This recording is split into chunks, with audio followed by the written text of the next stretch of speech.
नमस्कार दोस्तों, स्वागत है आप सभी का।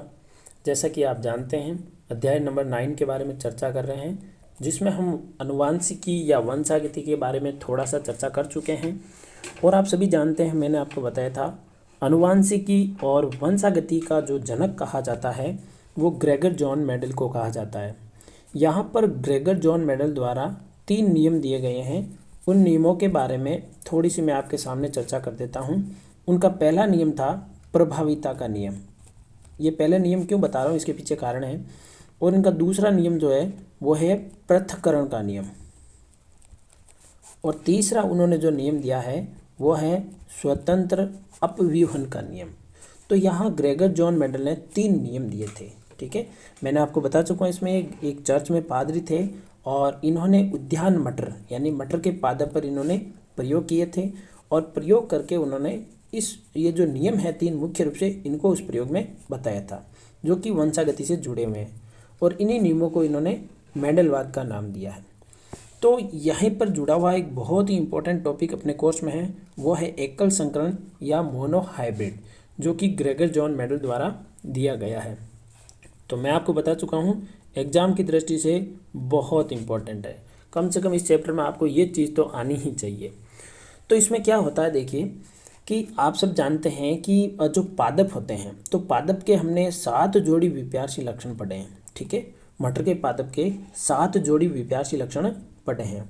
हम इसमें क्या करेंगे, हम इसमें देखना चाहेंगे कि कोई भी एक लक्षण लें और एक लक्षण की वंशागति का अध्ययन किया जाए। कितने लक्षण की? एक लक्षण की वंशागति का अध्ययन किया जाए तो क्या होगा। और यहाँ पर एक लक्षण के बारे में विशेष रूप से चर्चा करेंगे। एक पादप लेते हैं जो कैसा है, लंबा है, और दूसरा पादप लेते हैं वो कैसा है, बोना है। तो ये पादप के कितने लक्षण हुए? एक लक्षण हुआ है। ठीक है, और ये पादप की लंबाई को लेकर हम बात करेंगे। अब हम क्या करेंगे, लंबा पादप और बोने पादप के मध्य क्या करेंगे, संकरण कराएंगे। और हम देखना चाहेंगे कि प्रथम पीढ़ी में कैसे पौधे प्राप्त होते हैं। इसी प्रकार फिर हम द्वितीय पीढ़ी में देखना चाहेंगे कि कैसे लक्षण प्राप्त होते हैं।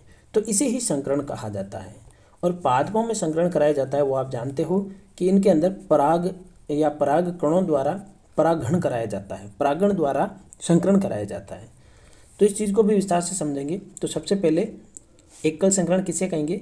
मटर के 2 पौधों के एक जोड़ी विकल्पी लक्षणों के मध्य क्रॉस संकरण को एकल संकर संकरण कहते हैं।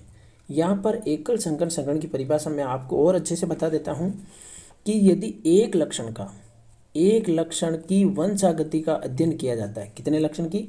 एक लक्षण की वंशागति का अध्ययन किया जाता है तो उसे एकल संकर संकरण कहा जाता है। तो यहाँ श्योर है कि 7 जोड़ी विप्यासी लक्षण थे, उनमें से हम किसी एक लक्षण के बारे में चर्चा करेंगे। तो आइए सबसे पहले समझते हैं इसके बारे में। हम यहाँ पर उदाहरण के रूप में ले रहे हैं कि भाई लंबा पादप है और दूसरा बोना पादप है, और इनके मध्य हम क्या करवाएंगे, हम संकरण कराएंगे। संकरण का अर्थ होता है कि हम परागण कराते हैं। ठीक है, परागण। ठीक है, अभी परागण कैसे होता है, संकरण के लिए मेंडल ने किस प्रकार को हमें मैथमेटिकली कैलकुलेशन दी है, उसके बारे में चर्चा करेंगे।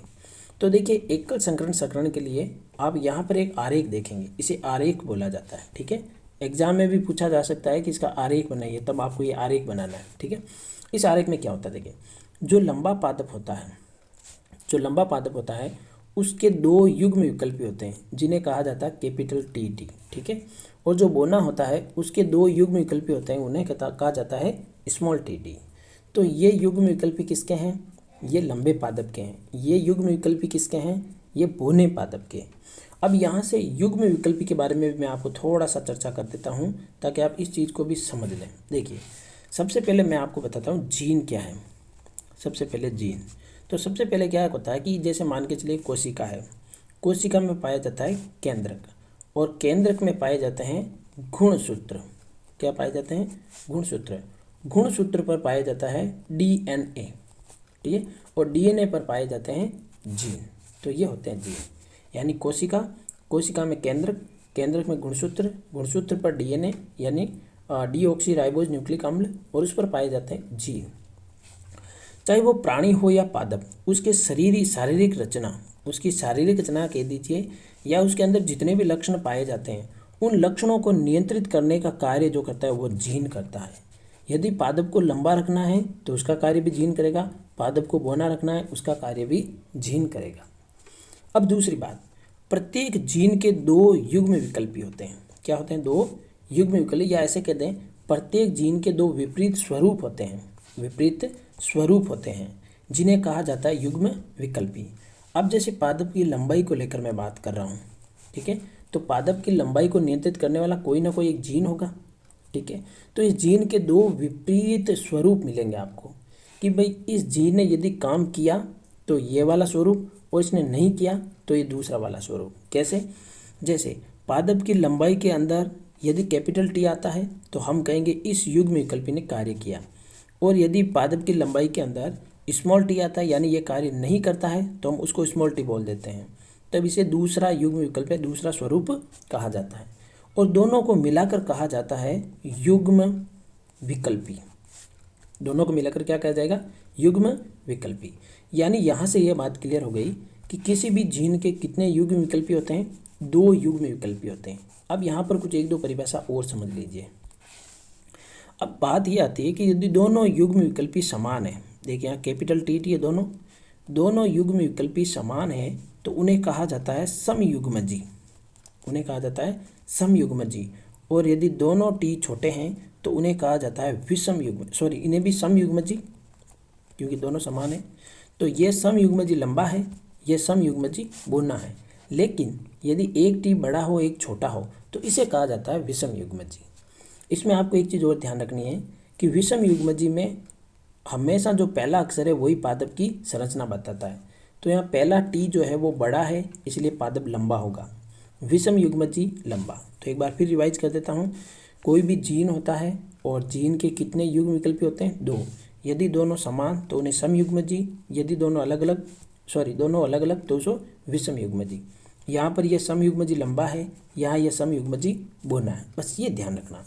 अब ये दोनों विपरीत है, तो हम इनके मध्य संकरण कराएंगे, ठीक है। चलिए अब लौटते हैं अपने टॉपिक पर वापस। देखिएगा ये अपने पास आरेख बना हुआ है। इस आरेख में देखिएगा, ध्यान से समझिएगा इसको। हम यहाँ पर 2 पादपों के बारे में चर्चा कर रहे हैं।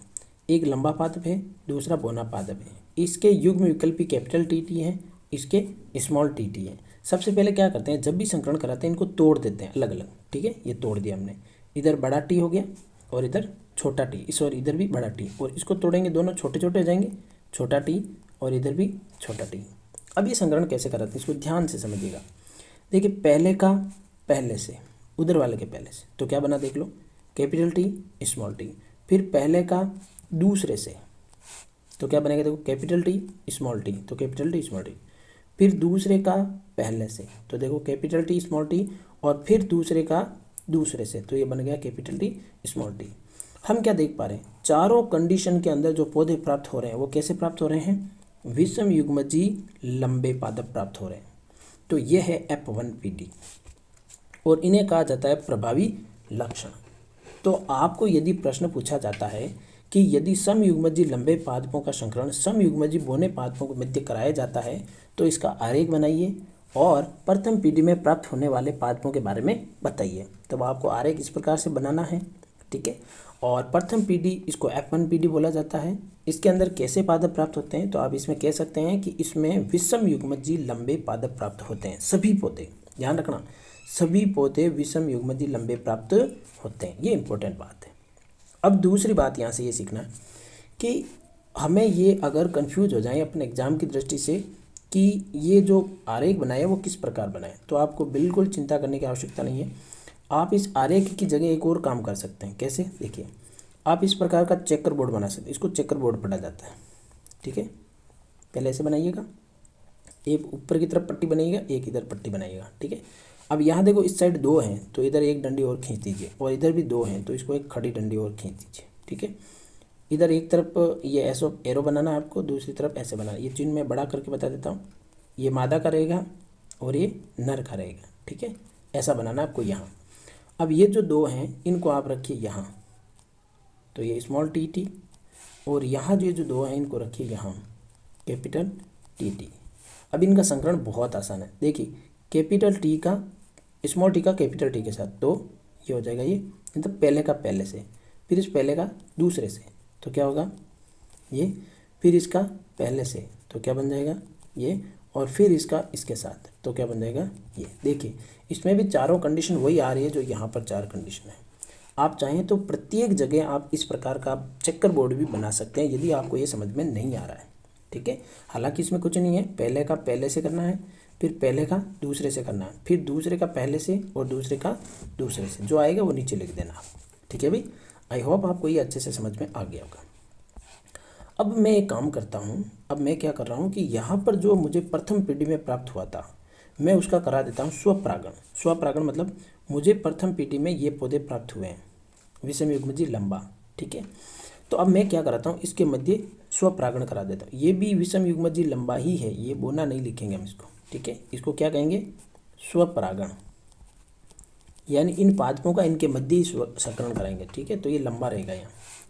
अब इनके मध्य कराएंगे तो सेम बात हो गई, संकरण को क्रॉस से दर्शाते हैं। देखिए F1 गुणा F1 लिखा हुआ, तो इन्हीं का आपस में संकरण कराएंगे तो क्या करना है, वो सेम काम, इनको वापस 2 भागों में तोड़ दो, ये तोड़ दिया हमने, इसको भी वापस 2 भागों में तोड़ दो, यहाँ तोड़ दिया हमने। सेम काम, पहले का पहले से ये प्राप्त हो गया, पहले का दूसरे से ये प्राप्त हो गया, फिर पहले का दूसरे का पहले से ये प्राप्त होगा, और फिर देखिए इसका लास्ट वाले से, तो ये प्राप्त हुआ। यहाँ पर हम क्या देख पा रहे हैं, ध्यान से देखिएगा, यहाँ पर हम देख पा रहे हैं कि ये तो है लंबा पादप समयुग्मजी लंबा, ये भी ध्यान रखिएगा, ये है विषम युग्मजी लंबा, ये भी है विषम युग्मजी लंबा, और ये है समयुग्मजी बोलना। तो यहाँ पर 2 चीज़ें आपको विशेष रूप से ध्यान रखनी है। एक होता है लक्षण प्ररूप, क्या होता है, लक्षण प्ररूप। लक्षण प्ररूप का मतलब होता है ये अनुपात है, और इन अनुपात को ऐसे लिखा जाता है लंबा अनुपात बोना, लंबा अनुपात बोना। तो मुझे बताइए इसमें लंबे कितने हैं, आप कहोगे ये लंबा है, ठीक है, ये लंबा है, ये भी लंबा है, ये भी लंबा है, ये बोना है, तो लंबे कितने हुए 3, बोना कितना हुआ 1, तो ये इसका अनुपात कहलाता है। आई होप ये चीज़ आपको समझ में आ गई होगी, ठीक है। दूसरी एक और चीज़ है, उसको भी समझिएगा, क्योंकि एग्जाम में पूछी जाती हैं चीज़ें। एक होता है जीन प्ररूप, जीन प्ररूप। तो मैंने आपको क्या कहा था कि जीन प्ररूप एक अनुपात होते हैं, तो मैंने आपको बताया था कि ये जीन होते हैं, कैपिटल टी, स्मॉल टी, है ना, ये जीन होते हैं। तो इनके अनुपात लिखने होते हैं, तो देखो किसके अनुपात लिखने हैं, एक तो इसके लिखने हैं अनुपात, फिर और कैसे कैसे हैं यहाँ पे, एक ऐसा भी है और एक ऐसा है, 3 तरह के हैं यहाँ पे। तो इन तीनों को अब गिन लो, कैपिटल टी वाले कितने हैं, 1 है, ठीक है, और कैपिटल टी स्मॉल टी वाले कितने हैं, 2 हैं, और स्मॉल टी वाले कितने हैं, 1 है। तो इसे कहा जाता है जीन प्ररूप। जीन प्ररूप का मतलब होता है आंतरिक संरचना, आंतरिक अनुपात। तो आप ये कभी मत भूलिएगा, जीन प्ररूप का अर्थ होगा कि हमें उसमें से जीनों को पहचानना है, उसके अंदर कौन से जीन हैं, ठीक है। लक्षण प्ररूप का मतलब है उनको बाहर से देखना है कि वो लंबा है, एक बोना है, तो इन्हें कहा जाता है लक्षण प्ररूप, और इन्हें कहा जाता है जीन प्ररूप। तो ये हो गया ग्रेगर जॉन मेंडल द्वारा दिया गया संकरण का नियम। अब एक चीज़ और बताता हूँ आपको, यहाँ पर ये जो इतना सा आप पढ़ रहे हो ना, ये इसे कहा जाता है ग्रेगर जॉन मेंडल द्वारा दिया गया प्रभाविता का नियम। जो पहला नियम है वो प्रभाविता का नियम ये लागू होता है। यदि आपको प्रभाविता का नियम पूछे तो आप ये कर सकते हैं। यहाँ पर जो दूसरा आप देख रहे हो यहाँ से लेके यहाँ तक, इसको कहा जाता है पृथक्करण का नियम, ठीक है। तो ग्रेगर जॉन मेंडल का दूसरा जो पृथक्करण का नियम है वो यहाँ लागू होते हैं। इसका कारण ये है कि मैं आपको शॉर्ट में समझा देता हूँ, ये युग्म विकल्प भी जो है पृथक हो जाते हैं और अलग अलग युग्मकों में चले जाते हैं, इसलिए इसका नाम है पृथक्करण का नियम। चलिए आगे की ओर बढ़ते हैं। अब यहाँ से हम क्या देख पा रहे हैं, यहाँ से हम देख पा रहे हैं कि प्रथम पीढ़ी में F1 में सभी पौधे लंबे थे, बिल्कुल सही बात है। F2 पीढ़ी में 3/4 लंबे थे और एक पौधा कैसा था, बोना था। अभी हमने देखा ना 3:1। जीनोटाइप का मतलब वही 3:1, और सॉरी यहाँ जीनोटाइप की जगह आप गलत लिखा हुआ है, यहाँ लिखना फिनोटाइप। फिनोटाइप का मतलब होता है लक्षण प्ररूप, ठीक है, और जीनोटाइप का मतलब होता है जीन प्ररूप। मैंने आपको बता दिया ये, ठीक है। तो ये इस प्रकार प्राप्त हुए। चलिए अब इनसे क्या निष्कर्ष निकला है, ये जो हमने संकलन कराया इससे क्या निष्कर्ष निकला, इसे निष्कर्ष निकला कि कैपिटल टी और कैपिटल टी स्मॉल टी दोनों लंबे होते हैं, यद्यपि ये जो होता है ऐसा बोना होता है, ये तो पता ही है हमें। टी की एक प्रति पौधों को लंबा बनने के लिए प्राप्त है, जबकि बोनेपन के लिए दोनों टी होने चाहिए, ये बात भी आप जानते हो। टी जैसे प्रभावी लक्षण कहलाते हैं और स्मॉल टी वाले कैसे कहलाते हैं, अप्रभावी लक्षण। ये भी विशेष रूप से आप ध्यान रखना है। प्रभावी लक्षण किसे कहेंगे, जो प्रथम पीढ़ी में प्रकट होते हैं, तो कैपिटल टी वाले लक्षणों को क्या कहेंगे? प्रभावी लक्षण, और स्मॉल टी वाले लक्षणों को क्या कहेंगे? अप्रभावी लक्षण। अब यहाँ पर हमने क्या किया था, अभी तक तो हमने एक ही लक्षण के बारे में अध्ययन किया था, ठीक है। एक लक्षण मतलब हमने पौधे की क्या ली? लंबाई ली। यदि मैं दो लक्षणों का एक साथ अध्ययन करूँ, मतलब मैंने 7 जोड़ी मटर के पादप के विप्यासी लक्षण पढ़े थे, उसमें से मैंने एक जोड़ी लेकर वर्णन किया था पादप की लंबाई। यदि मैं दो लक्षणों को एक साथ लूँ, मतलब यहाँ पर समझिएगा, इसका मतलब ये है कि मैं बीज लूँ तो बीज जो होते हैं वो पीले होंगे या गोलाकार होंगे, ठीक है, सॉरी, पीले होंगे या हरे होंगे। पहला लक्षण तो ये रंग को लेकर है। दूसरा रंग बीज का आकार, तो या तो वो गोलाकार होंगे या झुर्रीदार होंगे। तो ये दो लक्षण हो गए, एक तो बीज का रंग और बीज का आकार। अब मैं दो लक्षणों को एक साथ लेकर इसका संकरण करवाऊंगा। तो इनका संकरण कैसे होगा देखिएगा, ये भी इंपॉर्टेंट है थोड़ा सा। देखिए इसमें कैसे होगा कि यहाँ पर देखिए जो मैंने लिया है सबसे पहले वो है गोल पीला बीज। कैसा है? गोल पीला। और दूसरा है हरा जुरीदार या जुरीदार हरा, एक ही चीज़ होती है, ठीक है। अब गोल है तो इसको हम राउंड लिखेंगे, राउंड का मतलब आर। और आपको पता है एक जीन के लिए कितने युग्म विकल्पी होते हैं? 2, तो मैं लिखूंगा इसको आर आर। दूसरा लक्षण है पीला, पीले को वाई लिखा जाता है, लेकिन एक लक्षण के लिए 2 युग्म विकल्पी होते हैं तो मैं वाई वाई लिखूंगा। तो पहले के लिए हो गया आर आर वाई वाई। अब क्योंकि अगर ये गोल नहीं है, गोल नहीं है तो कैसा है? झुर्रीदार है। आप याद कीजिए, यदि वो कैपिटल टी नहीं है तो फिर वो कैसे मानते? छोटा टी। तो यदि वो गोल नहीं है, झुर्रीदार है, तो मैं इसको क्या लिख दूंगा? Small R R. यदि वो पीला नहीं है, हरा है, तो उसको लिख दूंगा स्मॉल वाई वाई। यानी विप्यासी लक्षण, इन्हें क्या पढ़ा जाएगा? विप्यासी लक्षण, ठीक है। अब आगे की ओर समझते हैं। हम इनका संकरण कराते हैं तो यहाँ से कॉमन ले लेते हैं। ये एक आर कॉमन ले लिया यहाँ से और एक वाई कॉमन ले, इधर से भी एक आर एक वाई। बस इनका संकरण बहुत आसान है, इनको आपस में जोड़ दो तो क्या बनेगा? देखो R R Y Y, R R Y Y. यहाँ पर जैसे आर बड़ा देखोगे आप तो तुरंत बोलोगे गोल है ये, और जैसे यहाँ वाई बड़ा देखोगे तो तुरंत बोलोगे ये कैसे हैं? पीले। तो यहाँ पर बात क्लियर हो गई कि प्रथम पीढ़ी F1 पीढ़ी में सारे बीज कैसे प्राप्त हुए? गोल और पीले। बस यही तो है प्रभाविता का नियम, प्रथम पीढ़ी में हमेशा प्रभावी लक्षण प्रकट होते हैं। तो ये हो गया यहाँ पर F1 पीढ़ी, वो भी किसकी? द्विसंकर संकरण की। और इसी नियम को कहा जाता है स्वतंत्र अपव्यूहन, स्वतंत्र अपव्यूहन का नियम, ठीक है। तो आई होप ये चीज़ आपको समझ में आ गई होगी कि यदि दो वस्तुओं का, दो लक्षणों का अध्ययन कराना हो, संकरण कराना हो तो कैसे कराया जाता है। और अपने सिलेबस में यही है, तो हमें एग्जाम की दृष्टि से भी यही पढ़ना है। ये ज़्यादा इंपॉर्टेंट नहीं है, बट इतना सा इंपॉर्टेंट है। इसके आगे मैं आपको बता दूंगा कि क्या पढ़ना है क्या नहीं पढ़ना है। इसके आगे इसका एक चेकर बोर्ड आता है, बड़ा चेकर बोर्ड है, जिसके बारे में अपन नेक्स्ट क्लास में चर्चा करेंगे। तो मिलते हैं अगली क्लास में, तब तक के लिए जय हिंद जय भारत।